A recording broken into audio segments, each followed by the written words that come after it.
Coucou les amis. Bon, ça fait longtemps. Ça fait longtemps que j'avais pas fait de vidéo. Je devais en faire une là au mois de janvier pour vous détailler un peu, pour vous faire un peu un petit bilan financier de l'année 2024. Ça sera sur une prochaine vidéo. C'est vrai que je suis un petit peu en retard parce que bon, j'ai eu des soucis personnels dans le mois de janvier. Donc voilà, la prochaine vidéo, ça sera le petit bilan financier de 2024. Mais là, ouais, j'ai dit, je vais faire une petite vidéo. Il est 3h moins 20. 3h moins 20, toujours pas couché. J'ai eu une tuile. J'étais sagement en train de me raser. Et j'entends un petit pouf. Et bon, ça m'a pas surpris. Et j'entends la pompe à eau qui se met à fonctionner, mais en continu, comme si qu'on ouvrait un robinet. Seulement, tous mes robinets étaient fermés. Je dis c'est bizarre. Elle s'arrêtait pas. Et après, quand bon, je vais la couper. Et donc je finis de me raser le visage et tout. Un moment de temps, je vais vouloir rincer mon gant. Normalement, sans la pompe à eau, j'arrive à évacuer le peu d'eau qui reste dans les tuyaux, aussi bien eau chaude que eau froide. Là, que dalle, j'étais obligé de rallumer la pompe. Bon, je rallume la pompe vite fait. J'ouvre mon robinet. Eau froide impeccable, eau chaude, plus rien. Ça voulait pas venir. J'ai dit, oh là, il y a un problème. Bon, j'ai rincé mon gant, j'ai fini de me raser et tout ça, et j'ai dit, il faut que je voie ça. J'ai regardé ma pompe à eau, pas de fuite, rien du tout au niveau de la pompe à eau. Pas de tuyau débranché, rien que dalle. La vanne de sécurité n'avait aucune raison de s'ouvrir puisque certes il fait moins de 5 degrés dehors, mais le camping-car est chauffé à 23 degrés. Pourquoi 23 degrés? Parce que ce n'est pas comme une maison. Hein. Ce n'est pas comme une maison, on perd vachement en énergie malgré que c'est chauffé. D'où le fait qu'en hiver ça coûte très cher. Bref, je ne vais pas rentrer dans les détails sur cette vidéo. Mais donc la vanne de sécurité ne s'était pas ouverte. Je me suis dit bon, je vais essayer de la déclencher. Je l'ai déclenchée, ça coulait bien par le dessous dehors. Donc ça a vidé un petit peu en face de mon garage. Je l'ai refermé, tout. C'était toujours pareil. La pompe qui était en train de tourner à tout vap. Je dis c'est bizarre. Je dis en fait la pompe elle fonctionne bien, mais elle m'envoie pas d'eau au truma, au chauffe-eau. Et le chauffe-eau ne redistribue pas. Donc je dis c'est bizarre, il y a quelque chose quelque part. Et je dis bon, de toute façon, pour prendre ma douche, il n'y a plus d'eau, c'est mort, tout s'est vidé. Je dis allez, on remballe tout et on va faire le plein d'eau. Donc j'étais faire le plein d'eau à minuit. Temps de faire le plein d'eau et tout, j'arrive là-bas, donc déjà, le sol était un petit peu trempé. Alors première chose que je fais, je commence à éponger, machin et tout, je commence à éponger. Et je me suis dit, bon c'est bizarre, je dis c'est mouillé au niveau de la pompe à eau, je dis c'est bizarre. Je dis bon ça vient peut-être de la pompe à eau. Je branche mon tuyau, tout, je fais mon plein, j'attends un petit peu qu'il se remplit, je remets la pompe à eau en route pendant que le plein se termine. Et donc normalement, une fois que le truma est plein, normalement la pompe s'arrête. Là, ça continue et tout. Je dis c'est bizarre. J'essaye de tirer de l'eau, eau froide, impeccable, eau chaude, il n'y avait rien. Je dis purée, c'est bizarre. Et à un moment de temps, j'ai tout le dessous de table. Ah, ça se présente comme ça, vous avez déjà vu le véhicule, hein.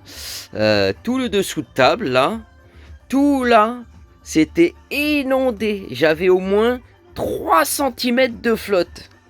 J'avais au moins 3 cm de flotte. J'ai purée, j'ai tout arrêté.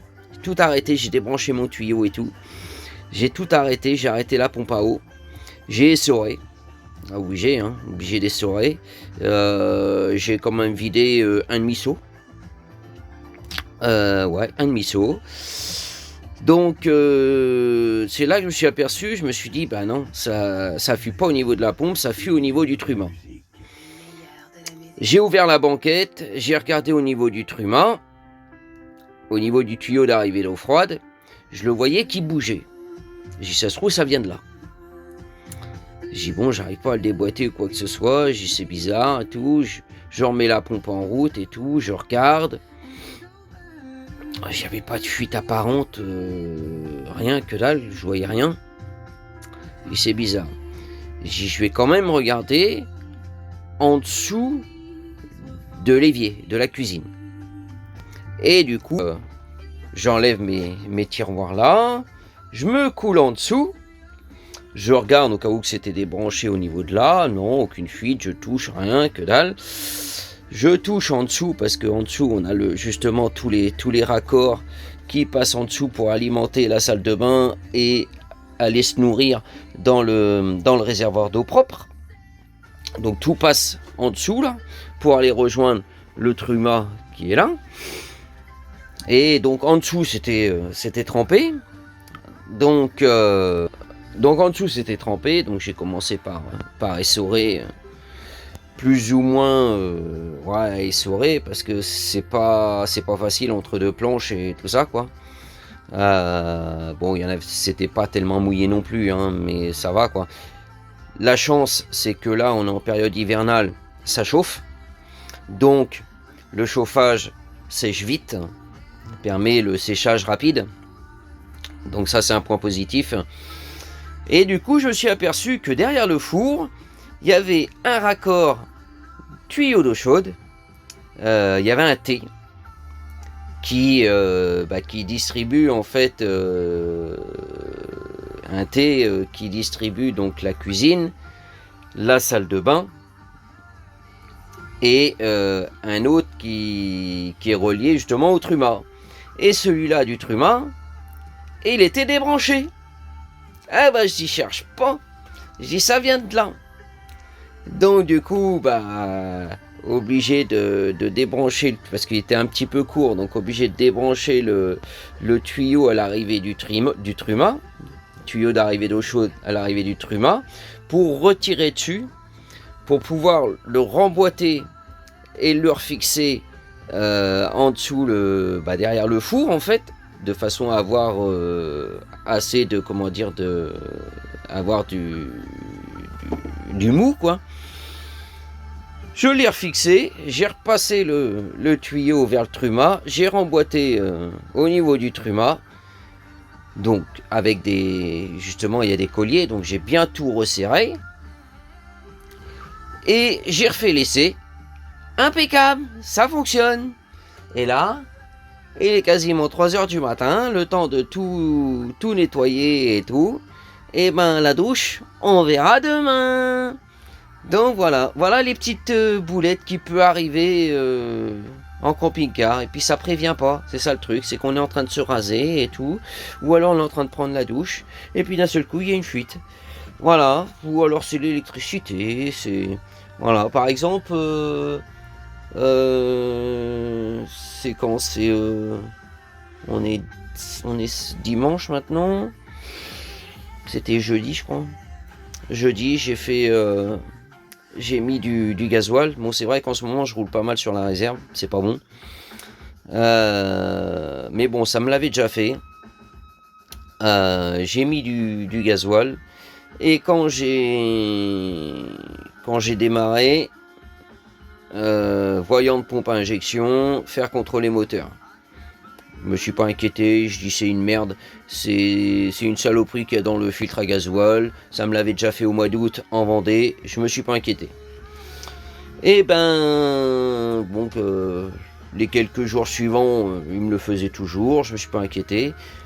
Et ce matin, je vais pour démarrer, pour recharger ma batterie, puisque bah, vu que je suis pas branché, vu qu'il n'y a pas d'énergie solaire, enfin très peu avec le panneau solaire, donc ça recharge très peu, donc du coup bah je suis obligé d'alimenter via le moteur au moins tous les matins pendant au moins 1 heure. Pour recharger la batterie forcément parce que bah, je consomme plus ou moins énormément, ne serait-ce qu'avec la cafetière Senseo, de temps en temps avec le four micro-ondes. Voilà, c'est des produits énergivores. Et donc ce matin, le voyant a disparu. Donc voilà, c'est des petites... mais je m'en doutais un peu, j'ai dit si ça... Bon, si ça aurait persisté, je l'aurais montré au garage, il l'aurait passé à la valise et tout ça. Mais je m'en doutais qu'il allait partir.